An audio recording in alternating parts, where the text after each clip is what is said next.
আমরা তো এটাকে হারাম বলিনি, ইসলাম তো এটাকে হারাম বলেনি। নারী নেতৃত্ব হারাম, এই কথা ইসলাম বলেনি। Could a woman become the head of the Jamaat, take your place one day? It's not possible. আল্লামা দেলোয়ার হোসেন সাঈদী সাক্ষাৎকারটি দিয়েছিলেন 2002 সালে। সে সময় খালেদা জিয়ার মন্ত্রিসভার সদস্য, জামায়াতের নেতা মতিউর রহমান নিজামী ও আলী আহসান মোহাম্মদ মুজাহিদ। কিন্তু এবার নির্বাচনের আগে আল জাজিরার সঙ্গে সাক্ষাৎকারে কোরআনের ব্যাখ্যা তুলে ধরে জামায়াতের আমির শফিকুর রহমান দাবি করলেন নারী নেতৃত্বে আসতে পারে না। যদি নারী নেতৃত্ব হারাম হয়ে থাকে তাহলে সব সময় হারাম, সময়ে সময়ে তা পাল্টানোর কথা নয়। কিন্তু যখন জামায়াত খালেদা জিয়াকে নেতা মেনে জোট করে তখন কোরআনের এক ধরনের ব্যাখ্যা, আবার এখন যখন তারা বিএনপির প্রতিদ্বন্দ্বী তখন নারী নেতৃত্ব সম্ভব নয়। অবস্থা বুঝে অবস্থান পরিবর্তনের জন্য জামায়াতকে শুধু রাজনৈতিক প্রতিদ্বন্দ্বীরা নয়, দেশের আলেম ওলামারাও মোনাফেক বলে সমালোচনা করে থাকে। আবার ধরুন 16 বছর হাসিনার সাথে থেকে ক্রিম খাওয়া জাতীয় পার্টি আজকে যদি আওয়ামী লীগ সরকারকে দোষারোপ করে কেমন হবে? জামায়াত বিএনপির সাথে জোটের শরিক হিসেবে মন্ত্রিত্ব ও এমপি পদ উপভোগ করে এখন বলছে বিএনপির আমল ছিল দুর্নীতিতে ভরা, অথচ সে সময় জামায়াতকে মন্ত্রিত্ব দেওয়ায় সুশীল সমাজের কড়া সমালোচনা শুনতে হয়েছিল বিএনপিকে।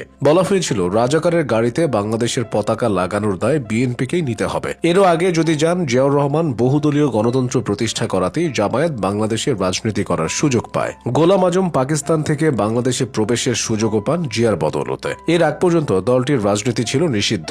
সেই জামায়াত ইসলাম এখন দিনভর বিএনপির বিরুদ্ধে কুৎসা রটায়। এখানে শেষ নয়, 2027 সালের কথা। নির্বাচন কমিশনে তখন রাজনৈতিক দলের নিবন্ধন হবে। জামায়াতের গঠনতন্ত্র ছিল আকিমুদ্দিন অর্থাৎ আল্লাহর দিন প্রতিষ্ঠা। নিবন্ধন পাওয়ার জন্য কথাটি গঠনতন্ত্র থেকে সরিয়ে ফেলে তারা। মুখে ইসলাম আর তলে তলে অন্য কিছু, এমন উদাহরণের শেষ নেই। ভোটের বাদ্য বাজার আগে ইউরোপীয় ইউনিয়নের সঙ্গে সাক্ষাৎ শেষে জামায়াত আমির দাবি করলেন তারা ধর্ম ব্যবহার করেন না, করবেনও না। অথচ ভোটের প্রচারে নেমে জামায়াতের প্রধান অস্ত্র হল জান্নাতের টিকিট। একাধিক নেতা ভোটের প্রচারণায় নেমে বললেন বেহেশতে যেতে হলে জামায়াত করা ছাড়া উপায় নেই। লোকে বলছে যে দেশে জামায়াত নেই তাহলে সে দেশের মানুষ কি বেহেশতে যাবে না? খোদ মহানবী সাল্লাল্লাহু আলাইহি ওয়াসাল্লামের মক্কা মদিনার মানুষেরও বেহেশত পাওয়ার সুযোগ নেই। সাহাবীরাও কি তবে বেহেশত পাবেন না? তারা তো কেউই জামায়াত করেননি। ডাকসুতেও মজার কাণ্ড ঘটিয়েছে দলটি। ডাকসু নির্বাচনের আগে 25 সালের আগস্ট মাসে ঢাকা বিশ্ববিদ্যালয়ের আবাসিক হলগুলোতে প্রকাশ্য অপ্রকাশ্য কোনো ধরনের রাজনীতি করা যাবে না বলে ঘোষণা দেয় কর্তৃপক্ষ।